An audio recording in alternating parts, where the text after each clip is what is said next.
আসসালামু আলাইকুম। সম্মানিত সাংবাদিক বন্ধুগণ, আপনারা দেখতে পাচ্ছেন যে বাংলাদেশ জামাত ইসলামীর পক্ষ থেকে আমরা আজকে সম্মানিত সিইসি নেতৃত্বে ইসির পূর্ণাঙ্গ কমিটির সাথে আমাদের একটি মিটিং ছিল।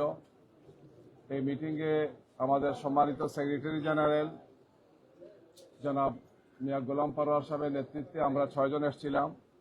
আমাদের সাথে এখানে আছেন আমাদের সম্মানিত সহকারী সেক্রেটারি জেনারেল জনাব ডক্টর এইচ.এম. হামিদুর রহমান আজাদ, সহকারী secretary general advocate Moazzem Hossain Helal, আমাদের 2 জন সিনিয়র আইনজীবী আছেন, অ্যাডভোকেট জসিমউদ্দিন সরকার, কলকাতা লয়ার্স কাউন্সিলের তিনি সভাপতি, সিনিয়র লয়ার, এবং অ্যাডভোকেট শিশির মণি, বাংলাদেশ সুপ্রিম কোর্টের সিনিয়র লয়ার, বাংলাদেশ জামাত ইসলামীর 2 জনই কেন্দ্রীয় কর্ম পরিষদের সদস্য।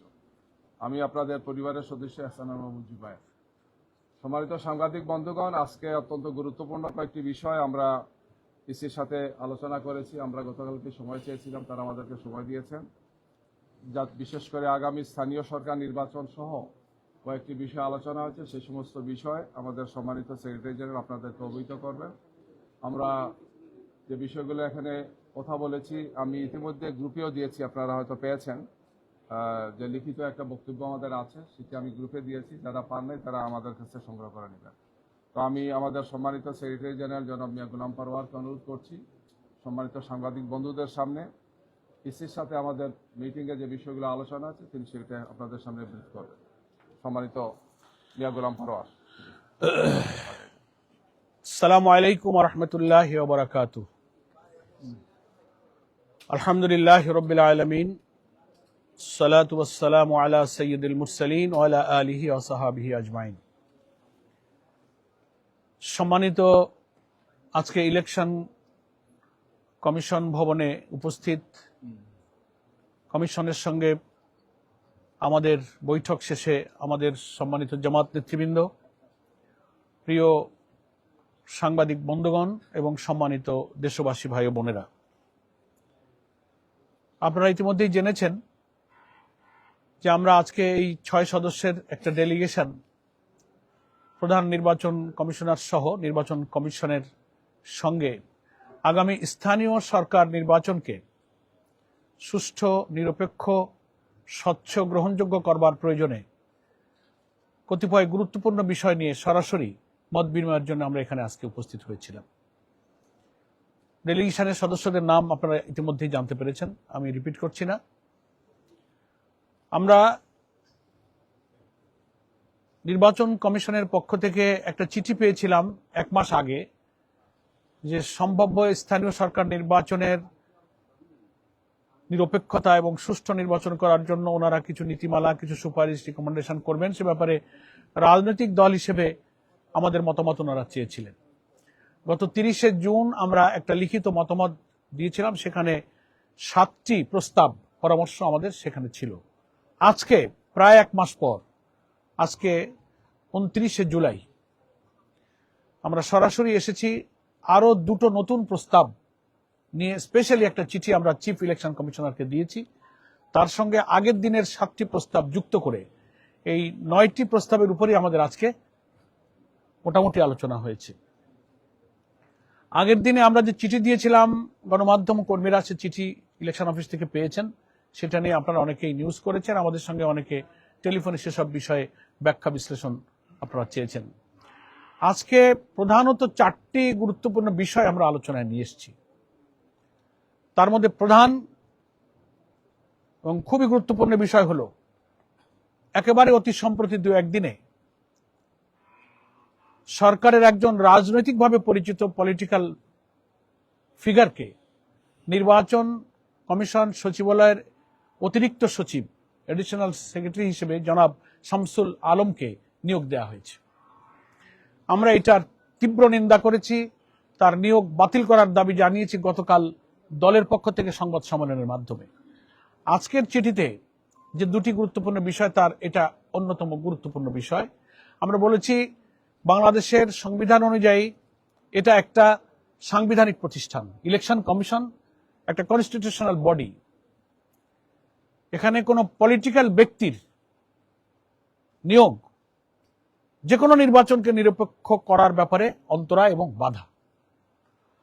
এবং জনাব শামসুল আলম সাহেব বিএনপির স্থায়ী কমিটির সদস্য, সিনিয়র নেতা, আমাদের রাজনৈতিক সহকর্মী এবং সিনিয়র নেতা জনাব নজরুল ইসলাম খানের নেতৃত্বে গঠিত বিএনপির নির্বাচনী আসন পুনর্বিন্যাস একটা কমিটি আছে, সেই কমিটির সদস্য হিসেবে তিনি দায়িত্ব পালন করেছেন। এবং আজকের আলোচনায় যখন আমরা এই অভিযোগটা করেছি, বাইদি ভাই কথার মাধ্যমে আমরা এটা জেনেছি যে সেই কমিটির দায়িত্ব পালনের প্রয়োজনেই তিনি এই ইলেকশন কমিশন অফিসেও একবার এসেছেন। তো আমাদের আজকের আলোচনার প্রথম এবং প্রধান উদ্বেগের বিষয় যেটা ওনাদেরকে জানিয়েছি যে এই রাজনৈতিক নিয়োগকে বাতিল করতে হবে। তা না হলে আমরা এটা পরিষ্কার বুঝতে পারছি যে স্থানীয় সরকার নির্বাচন আসন্ন হয়, ক্ষমতাসীন দলের একটা গুরুত্বপূর্ণ নীতি নির্ধারণী জায়গায় যিনি রাজনৈতিক দায়িত্ব পালন করেছেন, এরকম একজন ব্যক্তিকে ইলেকশন কমিশনের মতো একটা পলিটিক্যাল বডি, সাংবিধানিক বডিতে অতিরিক্ত সচিব পদে নিয়োগ দেওয়ার মধ্যে আজ্ঞাবহ থেকে তিনি যেন সরকারি দলের লোকদেরকে নির্বাচনে বিজয়ী করে নিয়ে আসতে পারেন, সেই ফাংশনটা উনি যেন এখানে বসে করতে পারেন, সেই তৎপরতার জন্যই তাকে এখানে স্পেশালি অ্যাসাইন করে এখানে অ্যাপয়েন্টমেন্ট দেওয়া হয়েছে। ওনাদেরকে আমরা এটা বলেছি। ওনারা প্রথমত এটা বলতে চেয়েছেন যে ওনার এই রাজনৈতিক পরিচয়টা আমরা আগে বুঝতে পারিনি, মিডিয়াতে এসে ইদানিং আমরা বুঝতে পারছি। সেকেন্ড হচ্ছে নিয়োগটা তো সরকার চুক্তিভিত্তিক দিয়েছে 1 বছরের জন্য। তো আমরা সাংবিধানিক প্রশ্ন তুলেছি, অবসরপ্রাপ্ত কোনো লোককে চুক্তিভিত্তিক নিয়োগ অন্যান্য জায়গায় দেওয়া যায়, সেখানে কোনো অসুবিধা নেই, কিন্তু নির্বাচন যেখানে রিলেটেড এবং যে নির্বাচন নিরপেক্ষ করার জন্য এটা একটা সাংবিধানিক বিরাট প্রতিষ্ঠান, এখানে কোনো পলিটিক্যাল ব্যক্তি যিনি একেবারে সদ্য বিগত যে জাতীয় নির্বাচনে একটা দলের পক্ষে দায়িত্ব পালন করেছেন, তার ইলেকশনে কমিশনে আসাটা আগামী নির্বাচন একেবারে দিব্যি নিরপেক্ষ হবে না, একদিকে নিয়ে যাবে, এই উদ্দেশ্যে তারা এখানে অ্যাপয়েন্টমেন্ট দিয়েছে। আপনারা এটাকে আপত্তি করেন, বাতিল করার দায়িত্ব তো সরকারের। ওনারা কথা দিয়েছেন যে আমরা এগুলো ইলেকশন, আমরা এটা প্রশ্ন করেছি যে আপনারা যখন দেখলেন এরকম একজন ব্যক্তিকে, তো আপনারা অক্ষমতা ব্যক্ত করতে পারতেন, আপনারা জয়েন করতে দিতেন না, সরকারের কাছে আপনারা আপত্তি জানাতে পারতেন। তো কথার ভিতর দিয়ে তো ওনারা ওনাদের অসহায়তার কথা, অক্ষমতার কথা, অপারগতার কথাই আলটিমেটলি ওনাদের কথা থেকে ফুটে উঠেছে। সেকেন্ড বলেছি আমরা অতি সম্প্রতি নির্বাচন কমিশন আগামী স্থানীয় সরকার নির্বাচনের ব্যাপারে কিছু রিকমেন্ডেশন তারা তৈরি করেছেন। তার মধ্যে গুরুত্বপূর্ণ একটা হচ্ছে এমপিওভুক্ত শিক্ষক যারা স্কুল, কলেজ, মাদ্রাসা, বিভিন্ন শিক্ষা প্রতিষ্ঠানে যারা সরকারি বেতনের একটা অংশ পান, সেই শিক্ষকরা নির্বাচনে অযোগ্য হবেন, এভাবে তারা একটা রিকমেন্ডেশন এখানে তৈরি করেছেন। আমরা মিডিয়ার মাধ্যমে বুঝতে পেরেছিলাম যে সরকারের কাছে তারা পাঠিয়েছে এবং মিনিস্ট্রিতে এটা বিচার বিবেচনার জন্য অপেক্ষায় আছে। আজকে ওনারা এটা স্বীকার করলেন যে হ্যাঁ, আমরা এটা রিকমেন্ডেশনে আমরা একমত হয়েছি, সেটা এখনো আমরা সরকারের কাছে পাঠাইনি, এই কথাটা ওনারা আজকে বললেন। তো ওনারা মুখের পরে চিফ ইলেকশন কমিশনারের উপস্থিতিতে কথা বললে তো এটাই আমরা বিশ্বাস করলাম। রিয়েল জিনিসটা গণমাধ্যম কর্মীদের কাছে কি তথ্য আছে, that is up to you. তো যাই হোক, সেটা ওনারা পাঠান আর না পাঠান, এই রিকমেন্ডেশন যে ওরা নিয়েছেন এবং ওনারা অ্যাপ্রুভ করেছেন, এটা সত্য। আমরা এটারও তীব্র আপত্তি জানিয়েছি এবং আমরা এখানে সাংবিধানিক অনেক প্রশ্ন তুলেছি। এখানে নাগরিকদের যে অধিকারের প্রশ্ন, আর্টিকেল 27, 26 বিভিন্ন ধারায় তার যে সমস্ত অধিকারের প্রশ্ন তোলা হয়েছে, সেখানে তার রাজনীতি করার ক্ষমতা, নির্বাচনে অংশ নেওয়ার ব্যাপারে বাংলাদেশের স্থানীয় সরকার নির্বাচনের সুদীর্ঘ ইতিহাসে স্কুল, কলেজ এবং শিক্ষা প্রতিষ্ঠানের শিক্ষকরা নির্বাচনে অংশ নিয়ে থাকেন। This is first time. এমন কি হলো? এবং without any discussion with the stakeholder. আমরা তো আশা করেছিলাম যে নির্বাচনে কোনো পলিসি নীতি নির্ধারণ করতে গেলে সাধারণত সেটা ন্যাশনাল ইলেকশন হোক, লোকাল গভর্নমেন্ট ইলেকশন হোক, সাধারণত পলিটিক্যাল পার্টি বা স্টেক হোল্ডার ওনারা মত বিনিময় করেন, কোন রকম আলোচনা ছাড়াই ওনারা একটা রিকমেন্ডেশন করে সরকারকে ওনারা দিয়ে দেবেন। এসব প্রশ্ন তুলেছি। তো এই প্রথমবারের মতো ওনারা এটা অ্যাপ্রুভ করেছেন এবং এটা ওনারা যুক্তি দিয়েছেন যে শিক্ষা প্রতিষ্ঠানের প্রধানরা দায়িত্ব পালনে লেখাপড়ার পরিবেশ ক্ষতিগ্রস্ত হয়, তারা পলিটিসাইজ হয়, নানান রকম যুক্তি তারা দিয়েছেন। আমরা বলেছি দেশের নাগরিক সবাই আমরা ভোটার, সংবিধানে এমপিওভুক্ত প্রতিষ্ঠানের লোকদের চাকরি তো নিষিদ্ধ, রাজনীতি করা তো নিষিদ্ধ নেই। এবং জাতীয় নির্বাচনের ক্ষেত্রে এমপিওভুক্ত শিক্ষকদের নির্বাচনের ব্যাপারে তো আপনারা কোনো বিধিনিষেধ আরোপ করেননি, তারা তো ইলেকশন করছেন। প্রশ্ন করলাম যে সেটা কি আপনারা করেছেন? বল না, আমরা শুধু লোকাল গভর্নমেন্ট ইলেকশনের জন্য এই নীতিমালাটা অ্যাপ্রুভ করেছি। তাহলে কি হলো? এটা দ্বৈততা, দ্বিচারিতা, বৈষম্য হলো না? একটা ইলেকশন করতে পারবে আর একটা পারবে না। এই যে একটা বৈষম্য সংবিধানে নাগরিক অধিকারের ক্ষেত্রে, নির্বাচনের ক্ষেত্রে, রাজনীতির ক্ষেত্রে প্রত্যেক সিটিজেনের যে সাংবিধানিক অধিকার নিশ্চিত করা হয়েছে, এটা তার খেলাফ।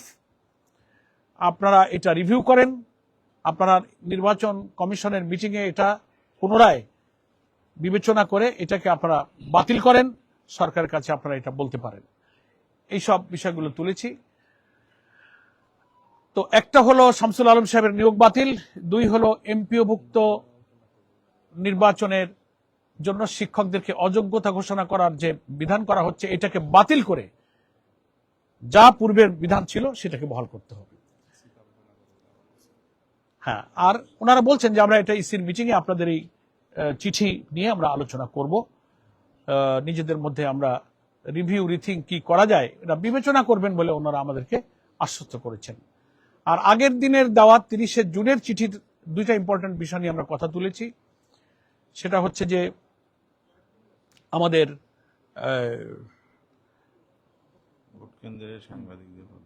না, ওইটা না, আরেকটা কথা তুললাম, ওই যে নিষিদ্ধ রাজনৈতিক তৎপরতা যাদের নিষিদ্ধ করা হয়েছে বাংলাদেশের একটি রাজনৈতিক দলের, তো আগের লিখিত সুপারিশ এটা ছিল যে সেই দলের পদ পদবীধারী যারা কোনো জেলা, উপজেলা, ইউনিয়ন কোনো পোস্ট হোল্ড করছেন,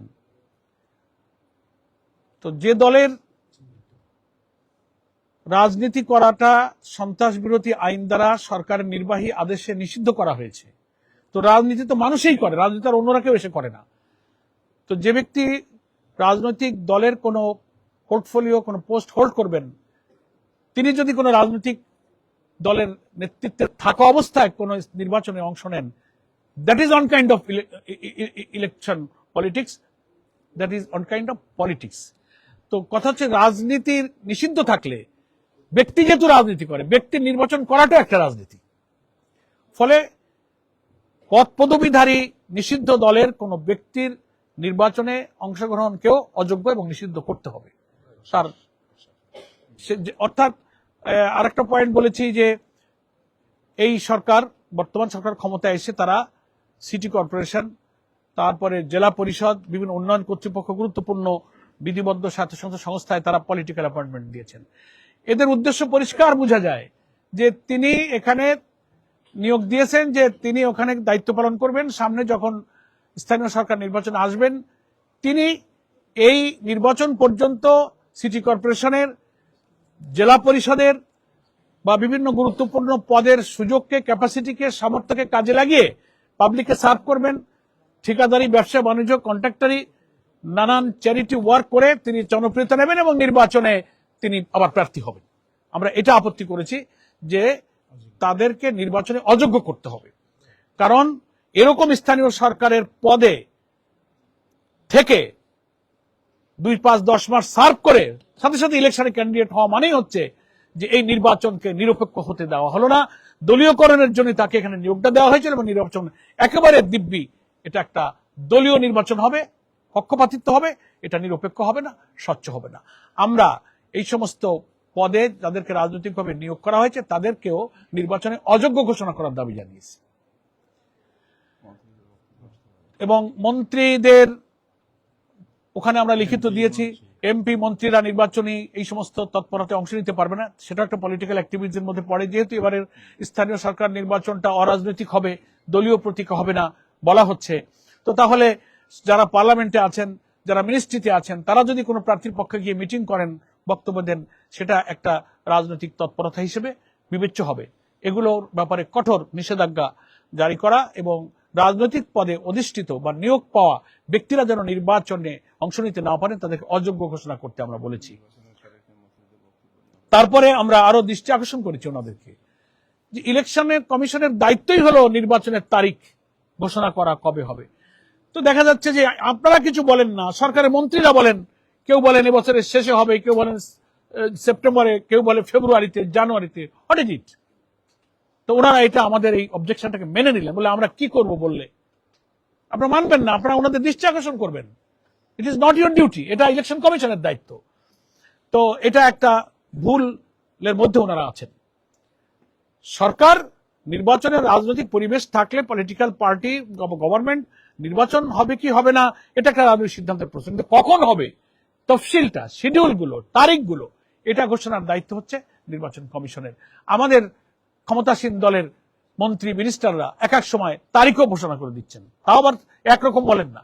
কেউ জানুয়ারি বলেন, ফেব্রুয়ারি বলেন, কেউ সেপ্টেম্বর অক্টোবর বলেন, এই জাতীয়। সেজন্য এই সব সাংবিধানিক একটা বড় প্রতিষ্ঠান হচ্ছে নির্বাচন কমিশন। আমরা বলেছি যে আপনাদের বাংলাদেশের সংবিধান কিন্তু ইলেকশন কমিশনকে বিরাট পাওয়ার দিয়েছে, অনেক ক্ষমতা দিয়েছে, সেটা আপনারা এক্সারসাইজ করছেন না। লোকেদের মধ্যে বদনাম হচ্ছে যে ওনারা কি করছেন।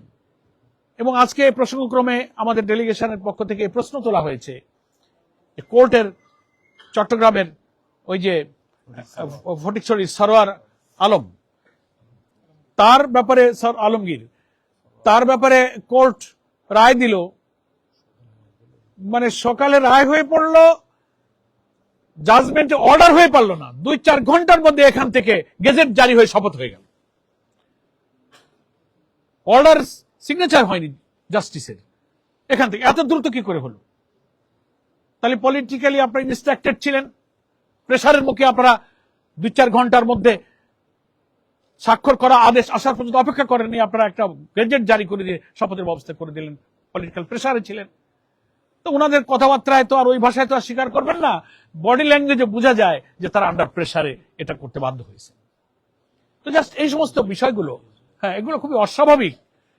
নির্বাচন কমিশন যে স্বাধীন, সাংবিধানিক, একটা বিরাট ক্ষমতাসীন একটা সাংবিধানিক সংস্থা, বিরাট ক্ষমতা সম্পন্ন, এবং দেশের নিরপেক্ষ নির্বাচনের একটা বিরাট ক্ষমতা তাদেরকে দেওয়া হয়েছে, তারা এ ব্যাপারে যে দায়িত্ব পালন করতে পারছেন না, আমরা বিনয়ের সাথে সে ব্যাপারে তাদেরকে দৃষ্টি আকর্ষণ করেছি যে আপনারা এ ব্যাপারে এখনো সজাগ সতর্ক হন, চোখ কান খুলে দায়িত্ব পালন করেন।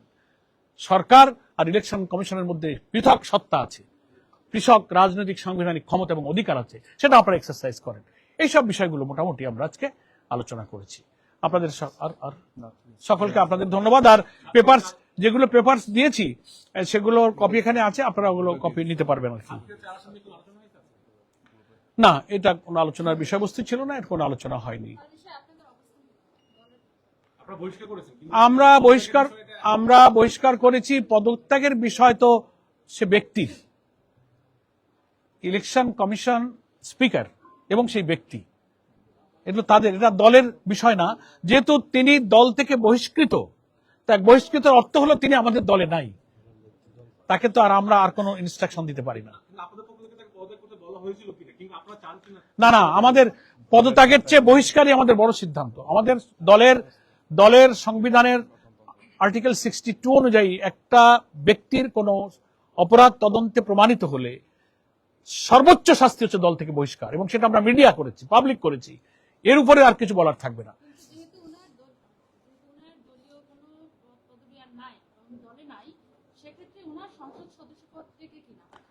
এটা সাংবিধানিক প্রশ্ন, EC and speaker will decide. এই ব্যাপারটা আমার নয়, এটা আমাদের সাংবিধানিক স্পিকার এবং নির্বাচন কমিশনের বিষয়। দে উইল ডিসাইড, এটা তাদের উপরে আমরা ছেড়ে দিয়েছি। এখানে আমাদের ওনারা এটা নিজেদের মধ্যে আলোচনা করবেন। ওনারা ধৈর্য সহকারে শুনেছেন এবং গুরুত্ব দিয়েছেন বলে বোঝা গেল। দেখা যাক, আল্লাহ ভরসা। তো না, এই বিষয় নিয়ে ইলেকশন কমিশনের কোনো কথা হয়নি। শিশির ভাই কি আছেন না চলে গেছেন?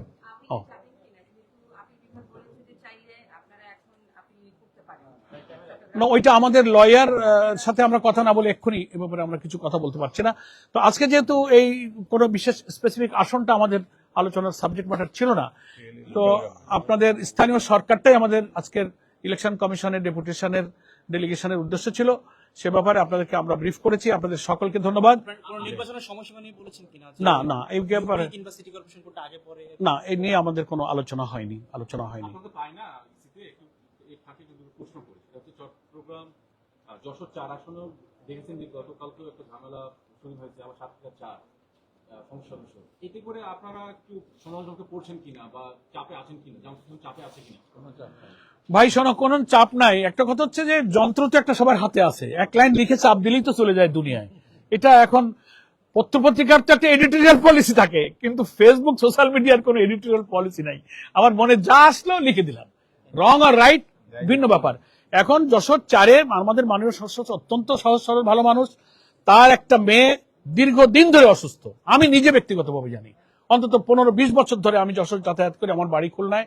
উনি এই মেয়েটার জন্য, উনি এবং ওনার ওয়াইফ একজন কলেজের টিচার, উনি নিজেও কলেজ অধ্যাপনা করেছেন। এই মেয়েটা অসুস্থ, ভারত বাংলাদেশ বিভিন্ন ট্রিটমেন্ট, সাইকোলজি, সাইকিয়াট্রিক, ফিজিক্যাল, নানান, তার প্যাঙ্কিরিস ড্যামেজ হয়ে গেছে, নানান রকম অসুস্থতা, আইসিইউতে থাকে। মেন্টালি সে অনেক সময় আপসেট হয়ে যায়, ব্যালেন্স থাকে না। তো তার বাড়ির পাশের কিছু আসা যাওয়ার পথে হয়তো কথাবার্তায় কিছু অনাকাঙ্ক্ষিত দু একটা ছোটখাটো ঘটনা ঘটতে পারে, কিন্তু সেটাকে স্থানীয়ভাবে সরকারি দলের লোকেরা এবং বিরোধী দলের লোকেরা একেবারে সংগঠিত হয়ে একজন মাননীয় সংসদের বাড়িতে হামলা করা, ওই মেয়েটার গায়ে হাত তুলেছে, মাননীয় সংসদের স্ত্রীর গায়ে হাত তুলেছে। That is very unfortunate. এটা কোনো গণতন্ত্র না, এটা কোনো দলীয় ভদ্রতা শিষ্টাচার হতে পারে না, সভ্য হতে পারে না এটা। এই জন্য আমাদের মিডিয়ার বন্ধুদেরকে বলবো, আমরা আপনাদের আন্তরিক সহযোগিতা চাই। একটা জিনিসের রং আর রাইট, রিয়েল জিনিসটা, তার বাস্তবতা দেখে শুনে আপনারা লিখবেন। নজরুল ইসলাম গাজী তার ব্যাপারে নিউজ করেছেন আপনারা, সত্য নিউজ যেগুলো এসেছে, আমরা তো তার ব্যাপারে কোনো আপত্তি করিনি, বাড়াবাড়িকে আমরা আপত্তি করি। কিন্তু আমাদের গোলাম রসুল সাহেব যশোর 4-এর সংসদের ব্যাপারে অনেকেই ইচ্ছাকৃতভাবে পলিটিক্যালি ব্যাড ইন্টেনশনে তার ইমেজকে, জামাতের ইমেজকে ড্যামেজ করার জন্য চেষ্টা করা হয়েছে। আমরা আপনাদের সকলকে আবারও ধন্যবাদ জানাই এবং মিডিয়াকে আমরা সত্যের পক্ষে থাকার জন্য আহ্বান জানাই।